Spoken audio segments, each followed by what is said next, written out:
강남 대저택의 거실 한가운데 검은 광택이 흐르는 스타인웨이 그랜드 피아노가 자리하고 있었습니다. 박수진은 오늘도 그 앞에서 멈춰 섰어요. 손에 든 먼지털이로 건반 덮개를 조심스럽게 닦으며 마음 한구석에서 올라오는 묘한 그리움을 애써 눌러 담았죠. 절대 건드리지 마시오. 회장 장성훈의 차가운 목소리가 귓가에 맴돌았습니다. 입사 첫날부터 들어온 경고였어요. 피아노는 보기만 할 뿐 절대 연주해서는 안 된다는 것. 수진은 그 이유를 묻지 않았습니다. 가정부라는 신분으로 살아가려면 궁금증보다는 순종이 우선이었으니까요. 하지만 매일 이 피아노를 닦으며 지내는 일은 생각보다 고통스러웠습니다. 어린 시절 보육원에서 독학으로 익힌 피아노, 15살 때 지역 콩쿠르에서 받았던 은상. 그 모든 기억들이 검은 건반 사이사이로 스며들어 있는 것 같았어요. 특히 손등에 있는 작은 점을 보면 어린 시절 피아노 연습을 하다가 책장 모서리에 부딪혀 생긴 상처가 떠올랐죠. 그때는 아팠지만 지금은 유일한 음악과의 연결고리처럼 느껴졌습니다. 수진의 손가락이 무의식적으로 허공에서 움직였습니다. 쇼팽의 녹턴, 베토벤의 월광소나타, 드뷔시의 달빛. 10년도 넘게 치지 않았지만 손가락은 여전히 그 선율들을 기억하고 있었죠. 하지만 현실은 냉혹했습니다. 어머니의 병원비, 동생들 학비를 위해 음악은 사치였고 꿈은 접어야 할 것이었어요. 수진 언니, 또 피아노 보고 계세요? 뒤에서 들려온 목소리에 수진이 돌아봤습니다. 젊은 가정부 소영이 환한 미소를 지으며 다가왔어요. 24살의 소영은 활발하고 눈치 빠른 성격으로 이 집에서 일한 지 1년이 넘었죠. 그냥 먼지만 털고 있었어. 근데 언니는 피아노 칠 줄 아시는 것 같아요. 피아노 볼 때마다 표정이 달라지거든요. 마치 연인을 보는 것 같달까? 수지는 쓴웃음을 지었습니다. 예전에 조금 쳤었지. 하지만 지금은 그런 거 생각할 여유가 없어. 그래도 한 번쯤은 쳐보고 싶지 않으세요? 회장님과 부인께서 안 계실 때 말이에요. 소영아, 그런 말 함부로 하면 안 돼. 우리는 여기서 일하는 사람들이야. 소영은 고개를 끄덕였지만 여전히 호기심 어린 시선으로 수진을 바라봤어요. 수진은 더 이상 이 주제로 대화하고 싶지 않아서 먼지털이를 들고 다른 곳으로 향했습니다. 저녁이 되어 회장 부부가 식사를 마치고 각자의 방으로 들어간 후 수진은 다시 피아노 앞에 섰어요. 조용한 거실에서 혼자 마주한 이 악기는 마치 오랜 친구 같기도 넘을 수 없는 벽 같기도 했습니다. 건반 덮개 위로 달빛이 스며들어와 은은한 광택을 만들어냈죠. 수진은 깊은 한숨을 내쉬며 불을 껐습니다. 이틀 후 아침, 장성훈 회장과 오미경 부인이 유럽 출장을 떠났습니다. 검은색 벤츠가 대저택 현관을 떠나는 모습을 창문 너머로 바라보던 수진은 어깨가 한결 가벼워지는 것을 느꼈어요. 평소 긴장감 속에서 지내던 일상에서 벗어나 잠시나마 숨을 쉴 수 있는 시간이 생긴 것이죠. 언니, 이제 우리끼리네요. 소영이 싱긋 웃으며 다가왔습니다. 일주일 동안은 좀 편하게 지낼 수 있겠어요. 그래도 해야 할 일은 똑같아. 집 관리는 소홀히 하면 안 돼. 수진이 말했지만 목소리에서는 평소의 경직감이 많이 사라져 있었어요. 오전 내내 두 사람은 평소보다 여유로운 마음으로 청소를 했습니다. 소영은 콧노래를 부르며 창문을 닦았고 수진도 무의식 중에 입꼬리가 올라가는 자신을 발견했죠. 이런 모습은 회장 부부가 있을 때는 상상도 할 수 없는 일이었어요. 오후가 되자 저택 전체가 고요함에 잠겼습니다. 평소라면 회장의 전화 통화 소리나 부인의 발걸음 소리가 들려왔을 텐데 지금은 시계 초침 소리와 바람에 흔들리는 나뭇잎 소리만이 집안을 채웠죠. 수지는 2층 복도를 걸으며 이런 정적이 낯설면서도 편안하다고 생각했습니다. 마치 오랫동안 억눌러왔던 마음이 천천히 펼쳐지는 기분이었어요. 저녁 식사 후 소영과 함께 거실에서 차를 마시며 수다를 떨었어요. 평소에는 꿈도 꾸지 못했던 일이었죠. 언니는 어떻게 이 집에 오게 되었어요? 소영이 호기심 어린 눈빛으로 물었습니다. 그냥 일자리가 필요해서. 다른 집들보다 급여가 좋았거든. 수지는 간단히 답했습니다. 사실 이 집에 처음 왔을 때의 기억은 복잡했어요. 면접을 보러 왔다가 피아노를 본 순간 가슴이 뛰었던 것을 지금도 선명히 기억하고 있었죠. 저는 이 집 피아노가 너무 궁금해요. 왜 회장님이 그렇게 예민하게 구시는지. 분명 특별한 사연이 있을 거예요. 수진도 같은 생각이었습니다. 그 피아노에는 분명 어떤 깊은 상처나 아픈 기억이 서려 있을 것 같았어요. 하지만 가정부로서는 알아서는 안 될 영역이라고 생각했죠. 아마도 개인적인 사연이 있겠지. 우리가 함부로 추측할 일은 아니야. 밤이 깊어갈수록 저택의 정적은 더욱 깊어졌습니다. 소영이 먼저 방으로 들어간 후 수지는 혼자 거실에 남았어요. 평소라면 이 시간에는 이미 자신의 방에 들어가 있었을 텐데 오늘은 왠지 발걸음이 무거웠습니다. 거실 가운데 자리한 피아노가 달빛을 받아 더욱 신비롭게 보였어요. 수지는 천천히 그 앞으로 다가갔습니다.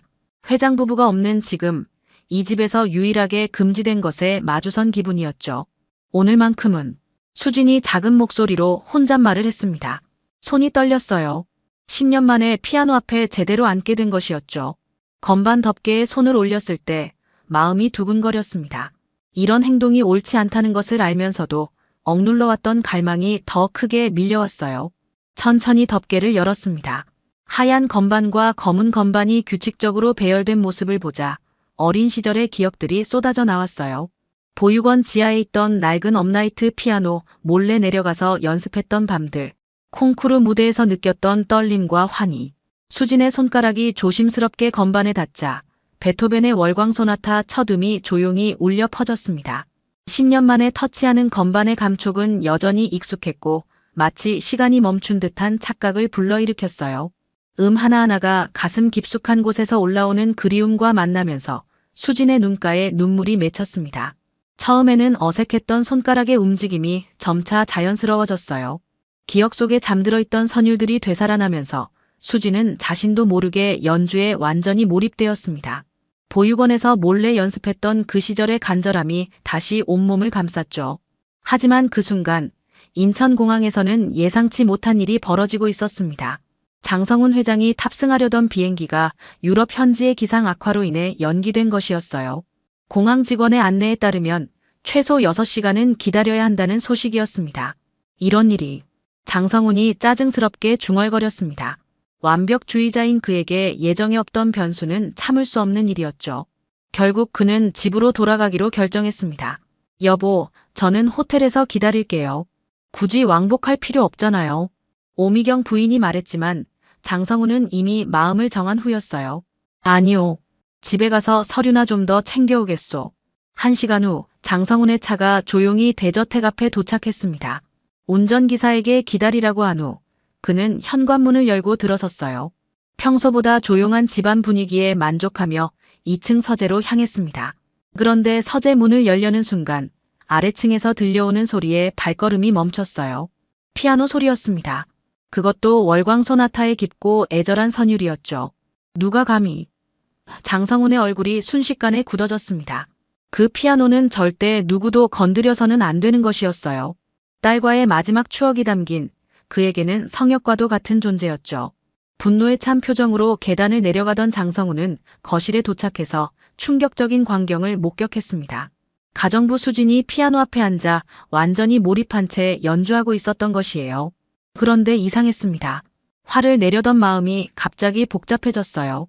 수진의 손놀림은 단순히 피아노를 칠 줄 아는 수준이 아니었습니다.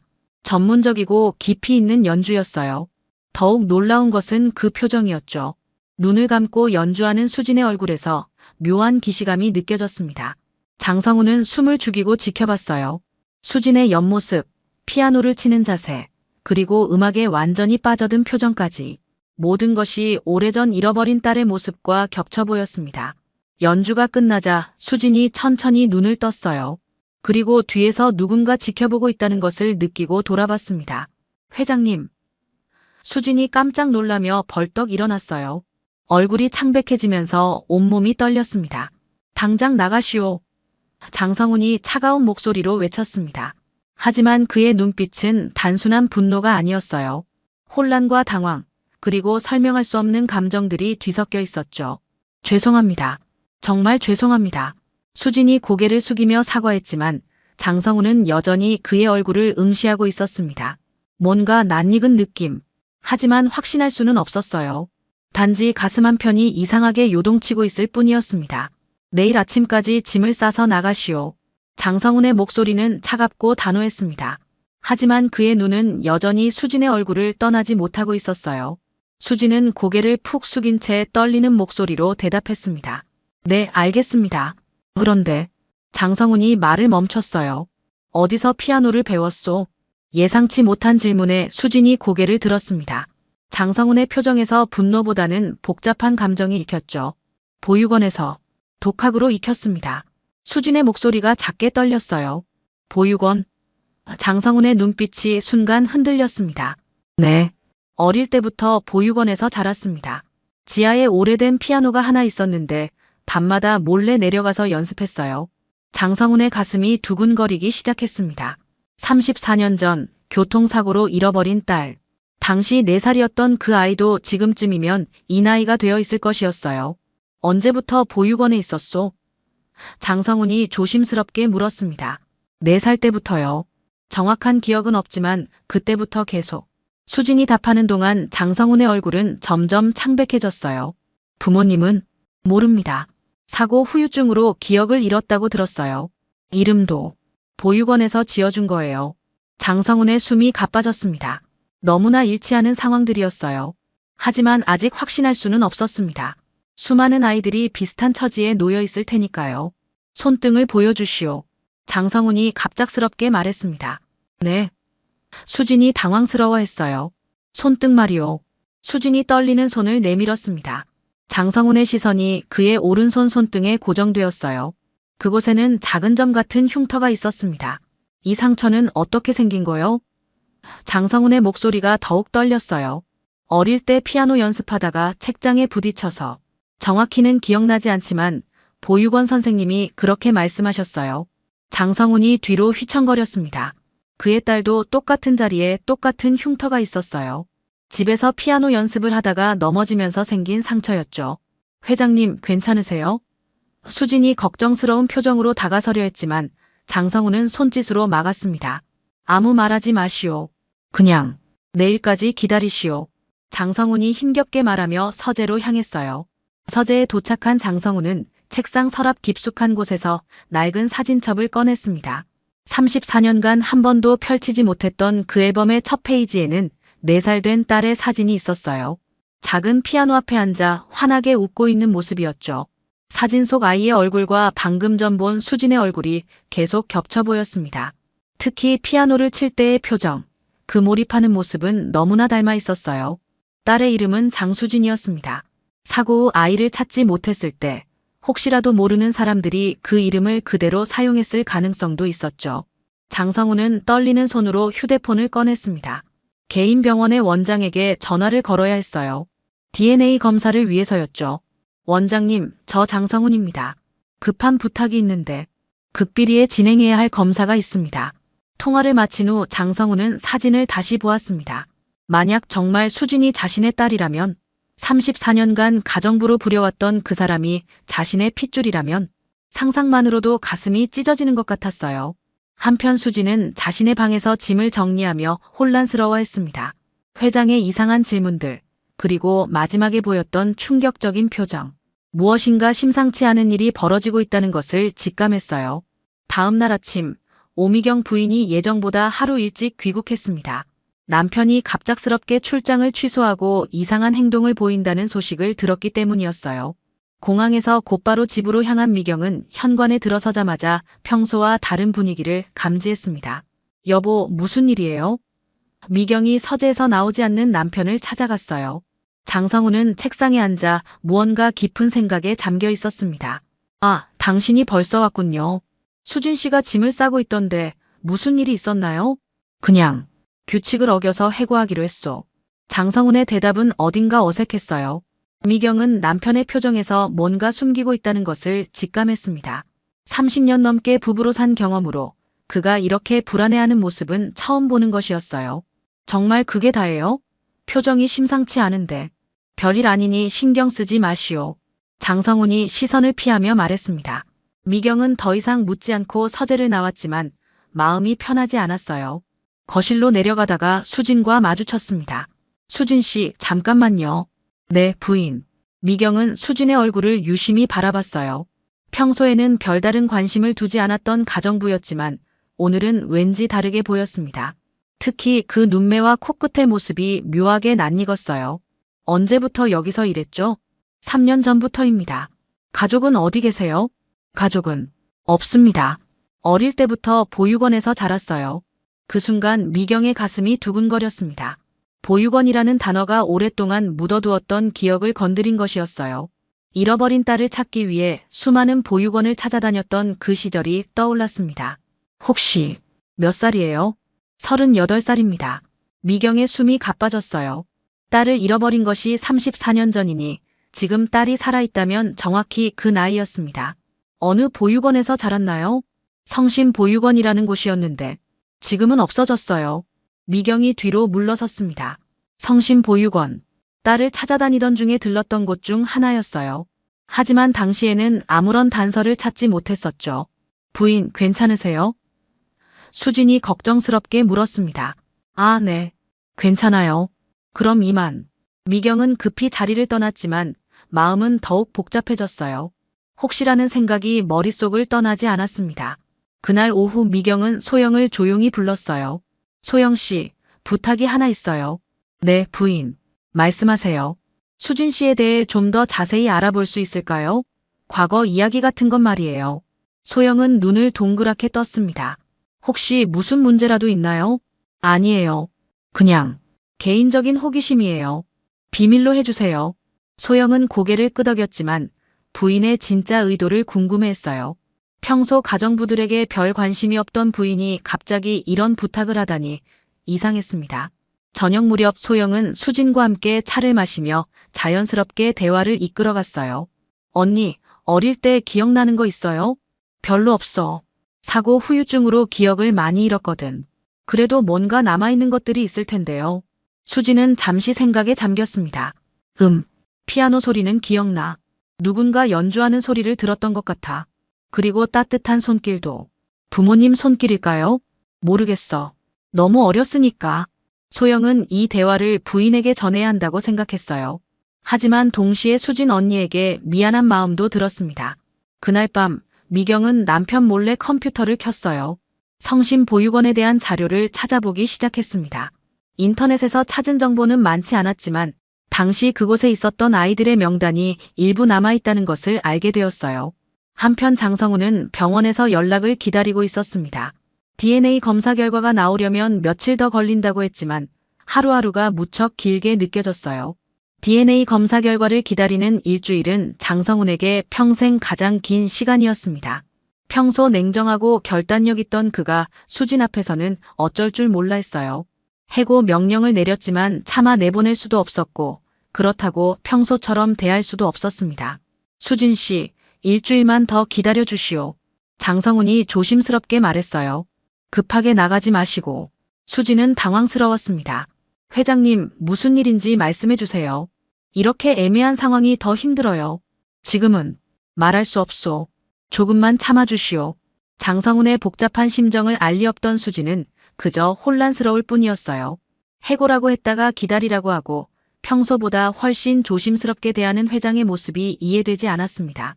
며칠 후 오미경 부인은 소영을 통해 얻은 정보들을 정리하고 있었어요. 수진의 과거 이야기들, 보육원에서의 생활, 그리고 피아노에 대한 기억들. 모든 것이 딸과 연결되는 듯 했습니다. 소영 씨, 수진 씨 손에 상처나 흉터 같은 게 있나요? 미경이 물었어요. 아, 오른손 손등에 작은 점 같은 흉터가 있어요. 어릴 때 생긴 거라고 하시던데. 미경의 심장이 쿵쾅거렸습니다. 딸도 똑같은 자리에 똑같은 흉터가 있었거든요. 이제는 우연의 일치라고 하기에는 너무 많은 것들이 맞아떨어졌어요.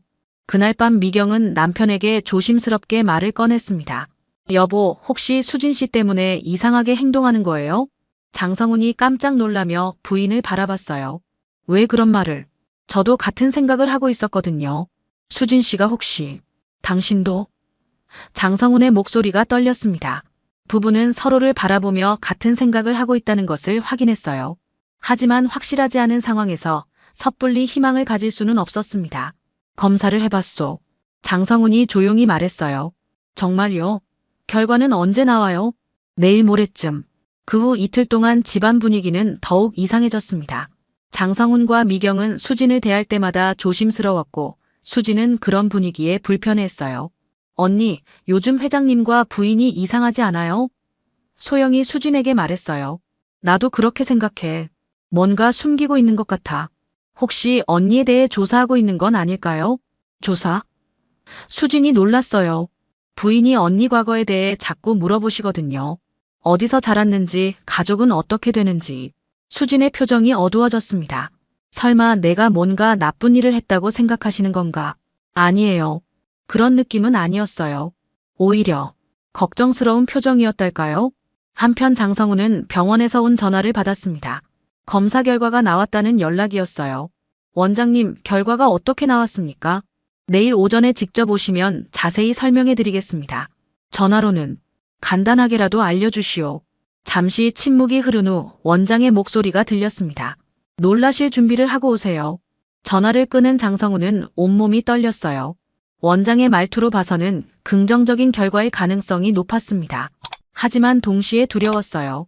만약 정말 수진이 딸이라면 지난 34년간 자신이 한 일들을 어떻게 용서받을 수 있을까요? 그날 밤 수진은 잠들지 못했습니다. 차라리 빨리 해고되어 이 어색한 상황에서 벗어나고 싶었어요. 차라리 빨리 해고해주세요. 수진이 다음날 아침 장성훈에게 말했어요. 이렇게 애매한 상황이 더 힘들어요. 조금만 더 기다려주시오. 장성훈의 목소리에는 간절함이 묻어 있었습니다. 왜 그러시는 거예요? 뭔가 말씀해주세요. 장성훈은 대답할 수 없었어요. 아직 확실하지 않은 상황에서 모든 것을 말할 수는 없었으니까요. 하지만 내일이면 모든 것이 분명해질 것이었습니다. 다음 날 오전, 장성훈은 떨리는 손으로 병원 문을 열었습니다. 평생 수많은 중요한 협상과 결정을 내려왔지만 이번만큼 긴장되는 순간은 없었어요. 원장님, 결과가 어떻게 나왔습니까? 장성훈이 의자에 앉자마자 물었습니다. 친자 확률 99.99%입니다. 원장이 조심스럽게 말했어요. 의학적으로 확실한 친자 관계라고 볼 수 있습니다. 장성훈의 머릿속이 하얗게 변했습니다. 예상했던 결과였지만 실제로 들으니 충격이 너무 컸어요. 34년간 찾아 헤맸던 딸이 바로 곁에 있었다는 사실, 그리고 그동안 자신이 딸을 어떻게 대했는지 생각하니 가슴이 찢어지는 것 같았습니다. 회장님, 괜찮으세요? 원장이 걱정스럽게 물었어요. 네, 감사합니다. 장성훈이 겨우 정신을 차리고 일어났습니다. 집으로 돌아가는 길, 장성훈의 마음은 복잡했어요. 기쁨과 죄책감, 그리고 두려움이 뒤섞여 있었습니다. 어떻게 수진에게 이 사실을 말해야 할지, 그리고 용서를 구할 수 있을지 확신이 서지 않았어요. 저택에 도착한 장성훈은 미경을 서재로 불렀습니다. 여보, 결과가 나왔어요. 장성훈의 목소리가 떨렸어요. 정말 우리 딸인가요? 네, 확실합니다. 미경이 주저앉으며 오열하기 시작했습니다. 정말 우리 수진이에요? 장성훈도 눈물을 참을 수 없었어요. 34년간 찾아 헤맸던 딸이 이렇게 가까운 곳에 있었다니. 하지만 기쁨보다는 죄책감이 더 컸습니다. 우리가 딸에게 무슨 짓을 한 거죠? 미경이 흐느끼며 말했어요. 두 사람은 한참 동안 말없이 울었습니다. 그리고 이제 가장 어려운 일이 남아 있었어요. 수진에게 진실을 말하는 것이었죠. 오후가 되어 장성훈과 미경은 수진을 거실로 불렀습니다. 수진은 드디어 해고 통보를 받는 것이라고 생각했어요. 수진 씨, 앉으세요. 장성훈의 목소리는 평소와 달리 부드러웠습니다. 네. 수진이 조심스럽게 소파에 앉았어요. 할 말이 있습니다. 장성훈이 깊은 숨을 쉬었어요. 당신은 우리 딸입니다. 네. 수진이 어리둥절한 표정으로 되물었습니다. 34년 전에 교통사고로 잃어버린 우리 딸. 그게 당신이에요. 수진의 얼굴이 창백해졌습니다. 무슨 말씀이세요? 미경이 다가와 수진의 손을 잡았어요.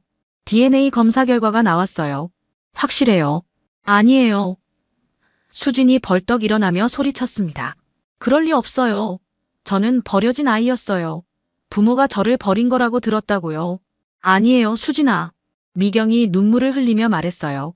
우리가 당신을 버린 게 아니에요. 사고로 잃어버린 거예요. 34년간 찾아 헤맸어요. 수진은 고개를 저으며 뒤로 물러섰습니다. 거짓말이에요. 제가 만약 당신들 딸이라면 왜 가정부로 부린 거예요? 왜 그렇게 차갑게 대한 거예요? 장성훈이 무릎을 꿇었습니다. 미안해요. 정말 미안해요. 몰랐어요. 당신이 우리 딸인 줄 몰랐어요. 일어나세요. 수진이 울먹이며 말했어요. 저는 이해할 수 없어요. 그때 수진의 시선이 피아노로 향했습니다. 어린 시절부터 가슴 깊은 곳에서 들려오던 선율이 떠올랐어요. 누군가 연주해주던 따뜻한 기억들.